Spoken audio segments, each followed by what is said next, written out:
Hello বন্ধুরা, আজকে তোমাদের সাথে বেলা আর মাখার ঝামেলা ছাড়াই গোলা রুটি তৈরি করে দেখাবো। প্রথমে আটা নিলাম, আটাটা একটু বেশি পরিমাণেই নেব। তারপর 2 চামচ ময়দা, একটু নুন দেব, গোটা জিরে দেব, আর গ্রেট করে রাখা গাজর, গ্রেট করে রাখা ক্যাপসিকাম, ধনেপাতা কুচি, কাঁচা লঙ্কা কুচি এক এক করে দিয়ে দেব। তারপরে চিনি দেব একটু, চিনিটা আমি অল্প পরিমাণেই দিয়েছি। তারপরে জল দিয়ে খুব ভালোভাবে ব্যাটারটা রেডি করে নেব। ব্যাটারটা এরকমভাবে রেডি করব যাতে বিশাল পাতলা না হয়ে যায়।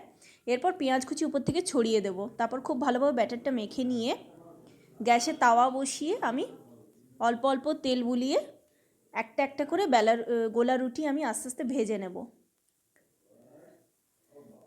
এই রুটিগুলো খুব বেশি পাতলা বা খুব বেশি মোটা কোনোটাই হবে না। খুব বেশি তেলও এই রুটিগুলোতে লাগে না, কিন্তু আপনারা খেয়ে দেখবেন, খুব ভালো হয়। এরপরে একটা পিঠ উল্টে আরেকটা পিঠে তেল বুলিয়ে নেব। এভাবে আস্তে আস্তে রুটিগুলো আমি ভেজে নেব। ব্যাস তৈরি গোলা রুটি।